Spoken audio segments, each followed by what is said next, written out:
and welcome to the Dublin Arsenal podcast. I'm your host, Jonathan Giles. On this special podcast, Monday, October 13th, I'm joined by special guests and host of the world famous Schooner podcast, Arscast, Andrew Mangan, to review our season to date and chat about Mikel Arteta's 6-year reign at the helm of the Gunners. Andrew also chats about his favourite memories from his years of supporting the Gunners.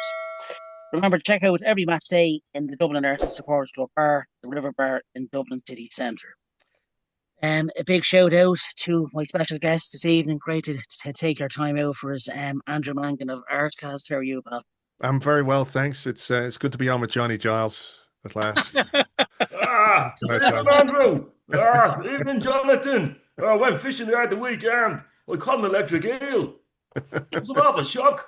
How are we doing? How are we getting on all right? We're good. Yes. Surviving the international break, I think. Yeah, as you refer to it, the interlull. That's a great word, you know. That's it, yeah. That's do it. you know what? I watched Scotland last night, and it was like watching Arsenal. I don't mean about Scotland, but the co-commentators, they had the same gallows humour as we have when we're watching Arsenal. Oh Right. my God, how do we make this so difficult, you know? But that was the only enjoyment I got out of it. It's shocking stuff. But look, it happened at a good time for us, I think, you know. Yeah, I think so. We've had a decent start to the season, I think, so all Yeah. things considered, it's there's ups and downs, a bit of injury news, which isn't great, but so far, touch wood, everybody appears to have come through without any problems. So let's hope the last few games now, I think tonight and tomorrow, maybe some games on Wednesday as well, and we get everybody back and get ready to go again, because this is going to get busy, isn't it? Yeah, 100%. Um, I'm also joined by, as you heard there, Eamonn Donnelly. Great to have you on as well, pal. Um, Before we kick into the questions we All have right, for you, pal. Andrew, Jack Wilshere appointed Luton town manager. What do you think about that one? That's really interesting, isn't it? It's something he's wanted to move into. I think he's wanted to try his luck as a senior manager. There was talk of him coming back to work with the under 21s. They couldn't quite work that out, but he's clearly very committed to making a career as a coach, as a manager. So we'll wait and see. I think I think there's an impression sometimes with Jack, that he's not quite as bright as he is. I think sometimes he's sort of put in a box where they think, oh, he's just like a typical, sort of ex-footballer. But it's not that I ever watched Talk Sport, but I remember seeing some clips of him on Talk Sport with some of the guys that are on there, and he's more than capable of holding his own with them. So I think the personality is certainly there, and it'll be very, very interesting to see what kind of a job he does there. I think 11th now in Yeah. League One, Yeah. so mid-table. There's room for improvement there, considering they were in the Premier League a couple of seasons ago. So a couple of successive relegations, they're not in great shape. So it might just be the right kind of job for him to cut his teeth in, and hopefully he can do a good job there. I think he's brought in Chris Powell as his assistant, a very experienced guy from Smart Charlton. I move. think that's a Yeah. smart move, just Yeah. have an experienced guy behind him. It would be great, wouldn't it, to see him go on and make a good career as a coach, as a manager, because, as a player, he didn't really fulfill his potential because of all the injuries. So if he can sort of do it, on the other side, that'd be great for him. Yeah, Andrew, can I just make one comment on that? I always said about Jack as a player, looking at him, everybody kind of compared him to Liam, Mm, because he had that drop of the hip, drop of the shoulder. But I always felt that he just took the ball just that split second too late into contact. mm, And that ended up getting his ankles banged too many times for my liking. yeah, He just didn't really, there's a very, very fine line between releasing it and not getting done, yeah. and I just felt that he just didn't have the timing quite right on that. But he's a terrific player, Jack. Yeah, I think as well that there's, once you sort of get to senior level, there are probably players who will deliberately do you in a way that they wouldn't do you at youth level. As a youth Yeah, player, you're yeah, not going to go in. But once you get to senior football, there's no quarter given, and it yeah, only takes two or three guys in your entire career yeah, to give you a big problem with your ankle. He picked one up very early, didn't he? And I'm not sure he ever really recovered from that. So yeah, I think there is some truth to that.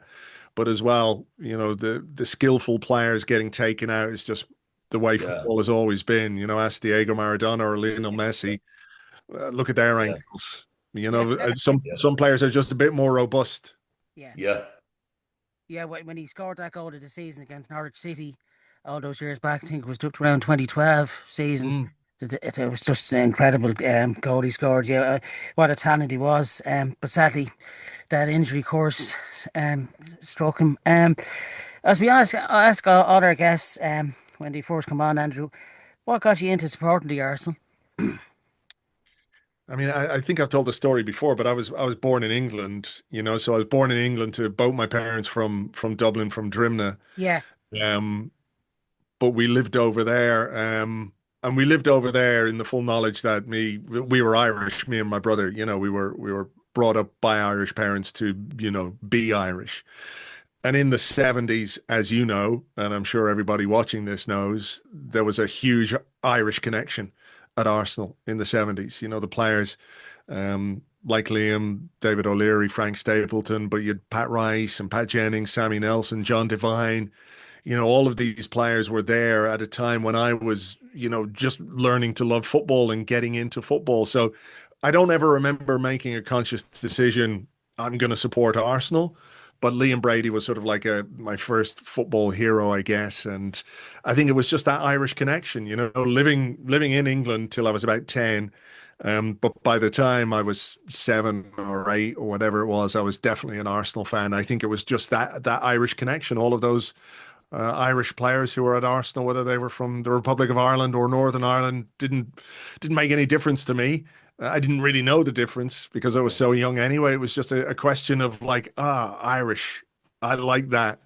So I think that's what it was. who are your favourite Irish players to have played for the Arsenal? Who sticks out the most for you? You know what? I mean, as I said, Liam Brady was a big hero, but I was too young really to Yeah, to appreciate Liam Brady and to see Liam Brady. He left in what, 1980, and I was 9 years of age in 1980 when he left. So I suppose the one that really sticks with me the most is David O'Leary. yeah, He was there for a long time. He's the record appearance holder at Arsenal. He's a centre half. I played centre half my whole life.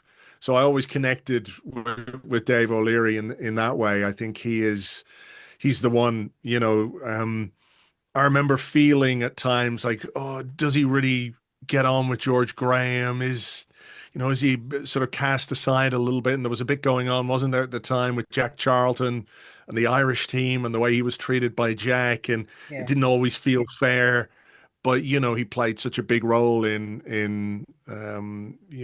doing what we did under George, and that record appearance is probably, well, maybe Bukayo Saka might get there sooner rather than later. You never know, but it's such an incredible achievement, isn't it? For an Hold on. Irishman. Yeah, As I say, at the end of the day, yeah, Bukayo Saka will not beat my record. And I said to Bukayo, get on with it. But do you remember, Andrew, if you move back to Ireland, in the Sunday War, after Liam had left, I was called Chippy in school because I was so obsessed with Liam, right. Because I was born in '65, so I'm a few years old.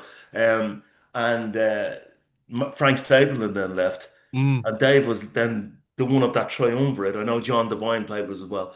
Um, but he had a column in the Sunday World called Gunner's Gossip, right? And No like, way. yeah, I mean, for working class families in Finglas, where I'm from, the Sunday Yeah. World was actually considered to be an organ that you could actually read. And Mm. I've since reviewed my kind of media ratings, but we bought it because my dad said Eamon wants to read Gunner's Gossip. So every Sunday in the Sunday World for a good 15 years, David would give you yesterday we played, wasn't pleased with it and all that, Yeah, yeah, yeah, yeah. It was great stuff. I mean, that's a completely, alien thing now. You would never Yeah. get a player doing that for any organization or newspaper or anything like Yeah. that. So that's amazing, isn't it? You have Yeah. to have Yeah. that. No, that's, Someone that's must the have thing, someone just rang him up and they just transcribe it and put it in the paper. Brilliant. Love that. Yeah, Where David are you now? O'Leary. I'm in the King's Head in Blackstock Road. Yeah, exactly. Yeah. The Bank of Friendship. Yeah. Record appearance holder though, still David O'Leary. It's quite an achievement, isn't it? Like consider Mm. what was it, 1993, I think he left the Gunners. It's just Yeah. incredible. Mm, It's still withstanding, yeah. Um, yeah. next summer, of course, will be 20 years since we left the famous old ground Highbury, which is incredible. Um, Mm. what were your memories of Highbury, Andrew? Did you see many matches at the old famous ground? Yeah, a few, like not as many as I would have liked, but certainly a few, and it's just yeah, my sort of recollection of it is always being cold. There, I never got to too many games in this area. It always seemed to be like winter games, and the atmosphere around the ground, and just sort of walking in and seeing the Yeah, pitch, and it was an amazing place. And I think that's one of the things that's so great about English football, is this the positioning of clubs yeah, in Yeah. the neighborhoods, and we have it here, to a certain extent, um, around Dublin. Some of the yeah, grounds around yeah, Dublin are like that, where you just sort of turn a corner and whoa, there's a football ground. Like they're not Highbury or they're not Goodison Park Yeah. or yeah, they're not Anfield, but they're still sort of that's the deal. And I think even when you go by now, you can sort of sense the history of the place, and you can yeah, sense, just how rooted it is in the community. And I think it's quite interesting. I'm sure you saw some of the stories about the stadium expansion and yeah, that kind of stuff. And I remember at the time before they decided on Ashburton Grove as the site for the new stadium, there was talk about Wembley. There was talk about King's Cross.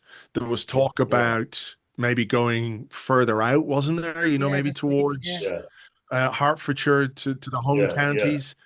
And I think probably the greatest thing that the club managed to do with the new stadium is keep it just so close and so Unbelievable. part of the community. Unbelievable. And I think Yeah. we're separate, right? We're disparate from the North London community, but every time you go, you realize just how integral it is to life there. You walk up and Yeah. down Holloway Road. It doesn't matter if it's a match day or not. You walk up and down Holloway Road, and all you're seeing is Arsenal shirts. So it's brilliant that they managed to sort of maintain that presence within the Yeah. local community. Yeah. yeah. It's quite an incredible, the new ground, the Emirates. But yourself, Eamon, you were at many a game at Highbury. How special was that ground to yourself, Eamon? Yeah, I tried to do the calculation because at this stage in my life, just for Andrew's benefit, I'd be pretty much at every home game now, you know. Yeah, Um, but when we were playing at Highbury, I went to my first game in '79, just before the cup final. The last home game before the cup final. But I think I only went to 30 games there. And a lot of them would have been coming towards the end of the Wenger era when you could actually get tickets and stuff. Um, I'm not sure. I'm not so sure it was as great as. I'll put it to you this way. When we beat Man United in the 1988 Cup, FA Cup fourth or fifth round, and Brian McClare, toss pot that he is, put that ball into the air, nearly caught the ball. I was standing on the North Bank that day. There was 54,000 people in the ground that day, and the atmosphere was rocking. But I think the atmosphere in the Emirates now yeah, is as good as I've seen at Arsenal games at any stage of my life. yeah, Really is now, you know? Yeah. I think what it is, though, Highbury just had the history, Yeah. yeah, and there is something to a place where it has all those years of history, Yeah. failure, and success. yeah, And I think that's, for me, that's kind of what the Emirates is missing now is that big one, the yeah, title Yeah. where Yeah.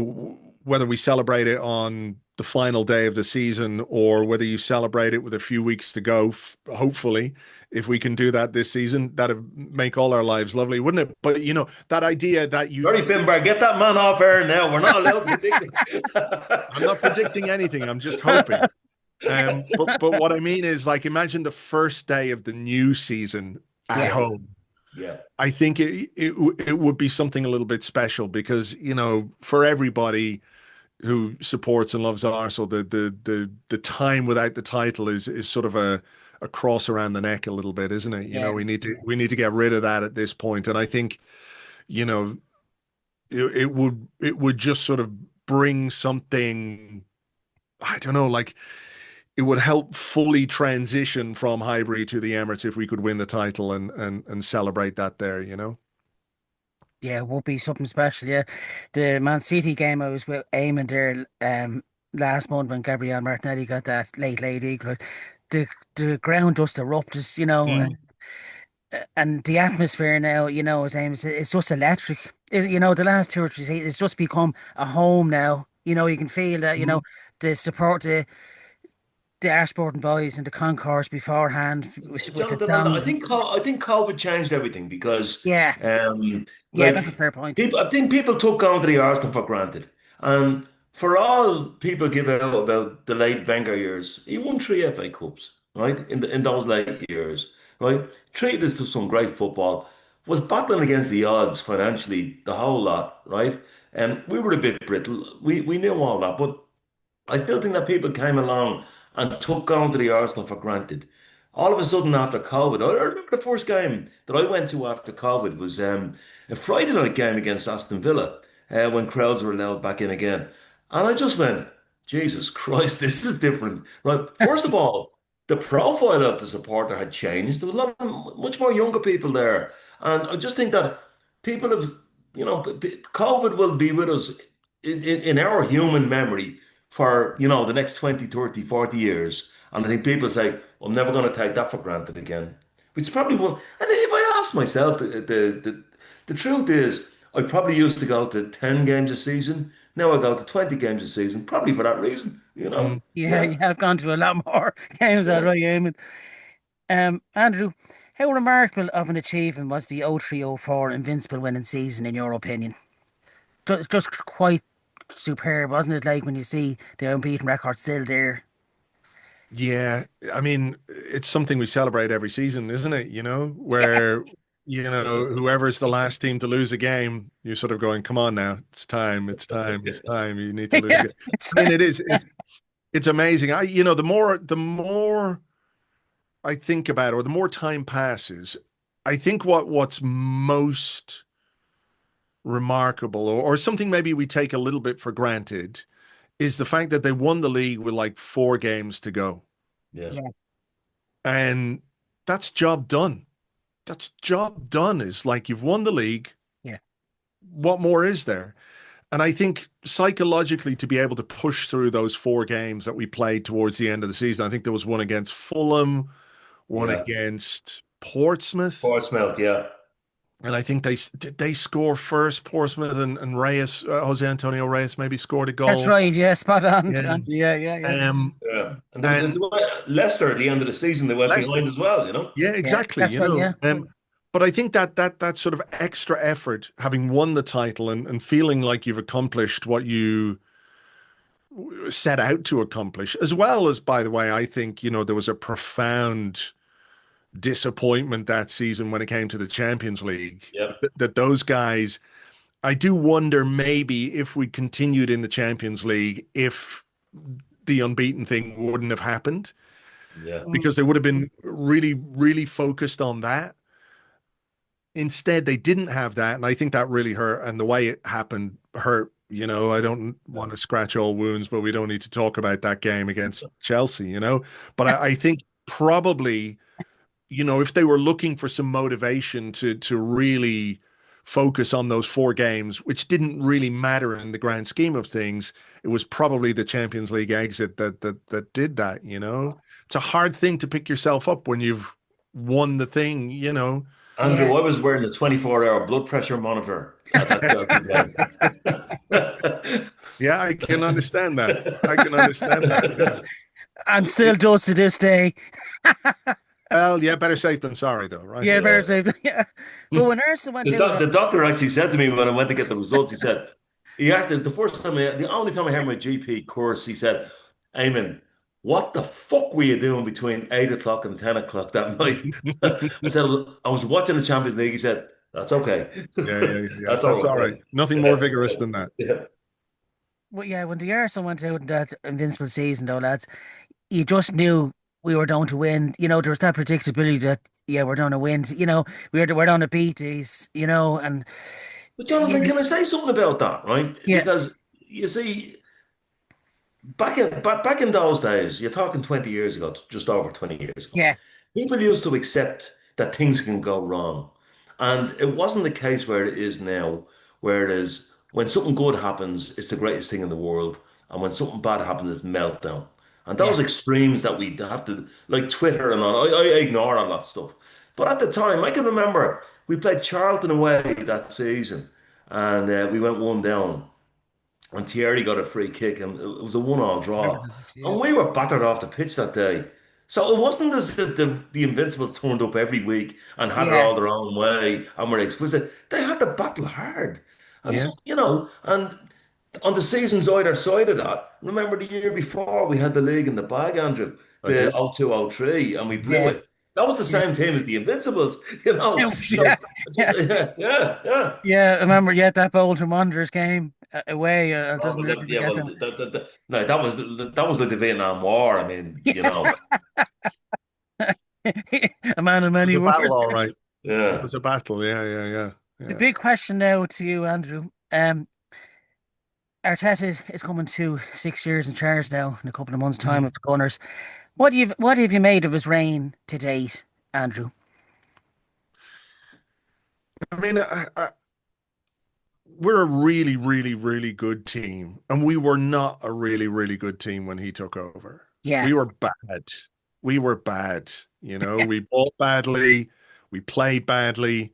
Always remember that game. Remember, we played Man City about 2 or 3 weeks before he took over. Everyone knew he was coming, but we played Man City maybe even a week or two before, try it. Yeah, and they didn't get out of first gear and they won that game 3-0. And I can remember Arteta sitting there looking around, looking at the players, looking at the pitch, looking at the crowd and thinking, I'm sure he was thinking like, holy cow, I've got a big job in my hands here.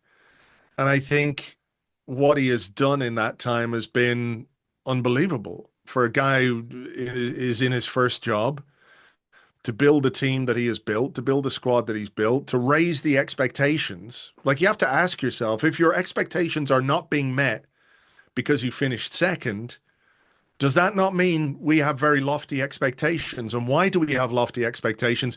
Because the manager has done a great job with this team. And last season we didn't do what we should have done in the Premier League. Got to the semi-final of the Champions League though, which nobody was expecting.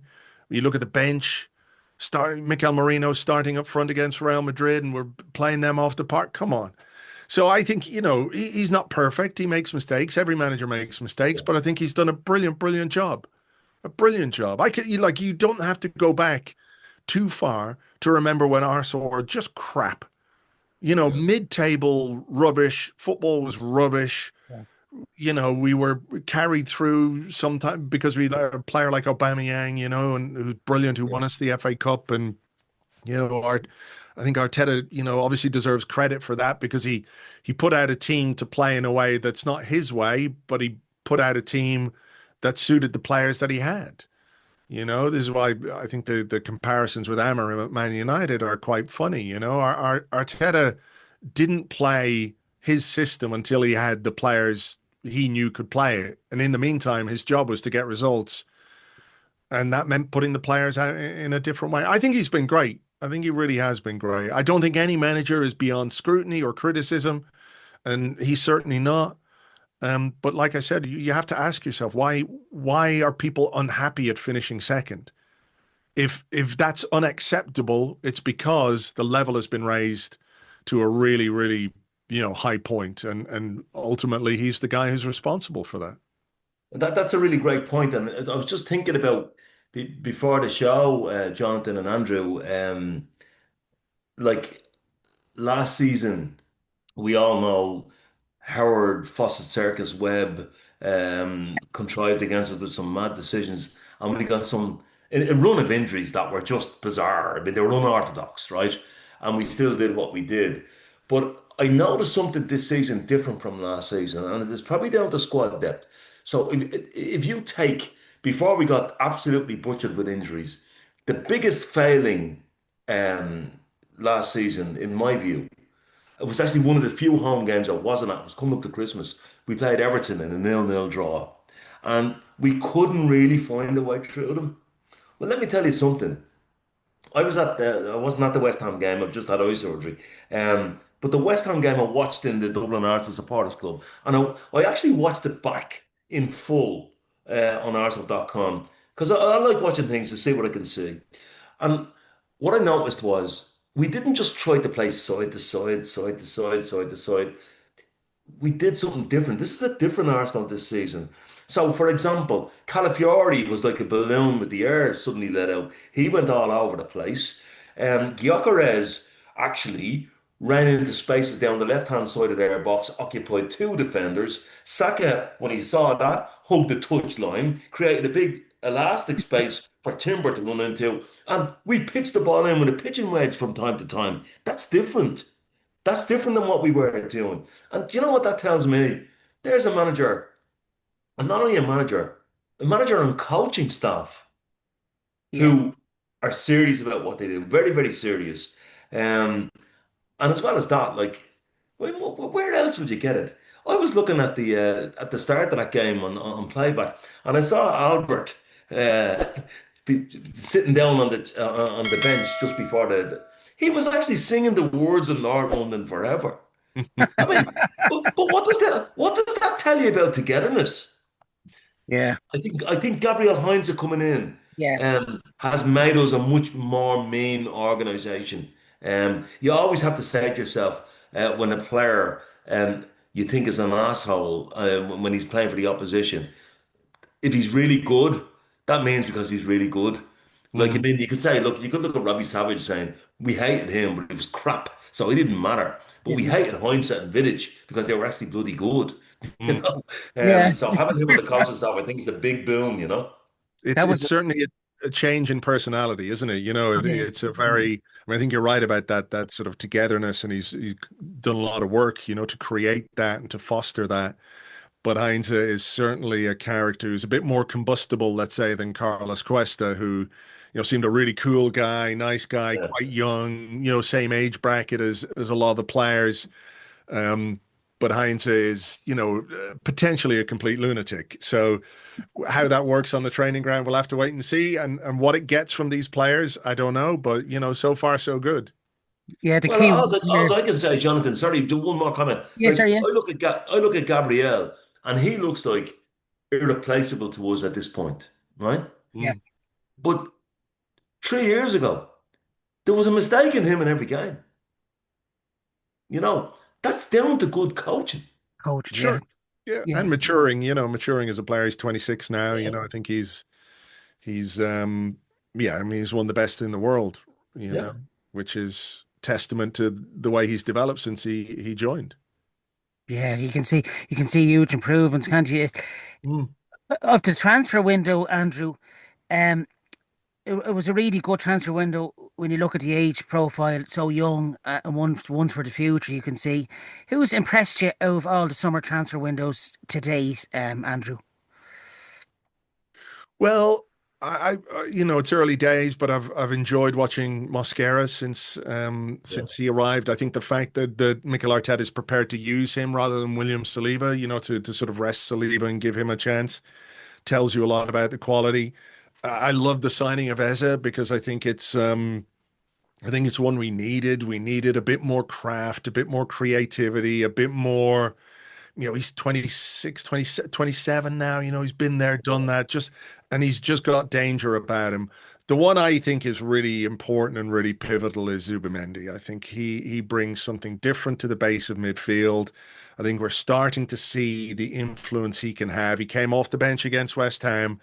He was involved in both the goals, played the ball forward for the penalty that Timber won, played the ball to Eze, which is the shot that Rice then played. I think he's great on the ball defensively. I think he's a step up on what we had there previously. Um, and it's 7 games into the new season, and I'm excited about what more is to come from him. I know that there's other players. Forwards always get a bit more attention, don't they? So everybody's focused on Gyökeres and what he can do and what he might bring to the team. But I do feel like from when you look at how a team might develop, putting somebody different at the base of midfield and allowing them to influence how we attack and how we set up in attack, I think was going to be the most important part of how this team develops. Yes, we've got a new striker. We've needed that, no question. But Zubimendi for me is the guy that I'm really been impressed. I've really been impressed by, I have to say. There's one signing myself and Eamon I've really enjoyed watching today's Andrew Nani Madueke from Chelsea. You really like this lad, Eamon, don't you? He kind of got a bit. I was at the Forest game. I was at the Forest game, and he's different than Bukayo Saka. He plays in a different way. And I always say about Bukayo Saka, they used to say about George Best that when he got the ball, the stadium went quiet. Because Yeah, everybody just kind of hold their breath to see what happened next. Mm. Bukayo Saka's a bit like that. Madueke is a different thing. Madueke is a fizz bomb, you know. But I was really, really, really, really impressed with him. And I stand about 10, 12 rows back on the clock end. So you get a really good view of that kind of wing play. I'm just to one side of the goal, and I think he's going to be. I said he was going to be a really good signing for us, and I think he will be. I think I think you're going to see Saka. He got a goal from the left hand side. Mm. I'm just saying, there's different things that can happen with Saka. I think you'll see Saka going down through the middle, going to the left. I just think that Saka will not be copyright right hand side when Madueke's fit. You know.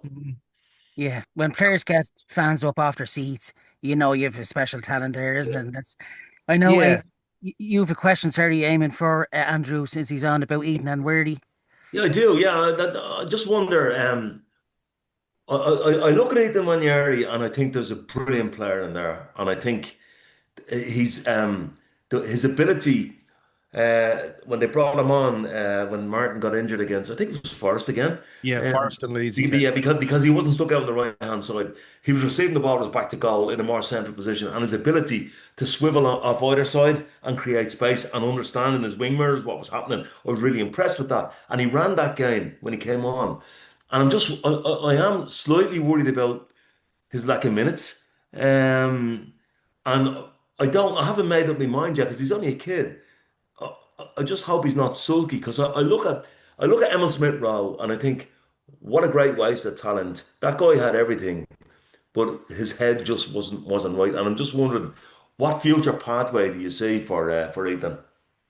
I mean, I think, we have to recognize that he is only 18 and Lewis Yeah. Skelly's only 18, and to be where they are in a team this good Mm. is a real testament to their Yeah. talent and quality. Like you, I'm a little bit not worried, I would say, but I've taken note of the lack of minutes. Yeah. Yeah. I thought it was interesting against West Ham that when Martin Odegaard got injured, he put Zubimendi on Yeah. rather than Ethan, which he did against Forest and against Leeds. You know, I don't think you can argue that that was the wrong decision, though, based on the way Zubimendi came in and really influenced that game.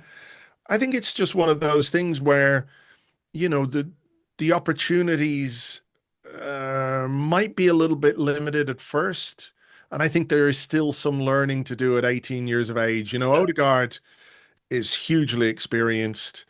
Yeah. Had so much more or has so much more sort of experience than Waneri, and he's asked to do a very specific job in that midfield role. It's not just about being a creator, it's about organizing and leading the press.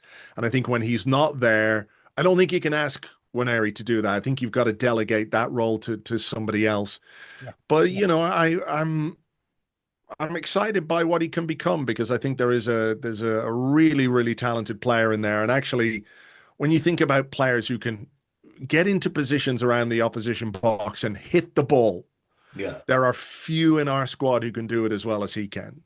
So And he can also buy himself the space to hit the ball, which is That's really it, you know. important. Yeah, yeah, That's it, yeah, you know. And I think there is something a little bit different from playing out on the wing and then playing in central yeah, areas. There's a lot to learn. Wenger did it all the time.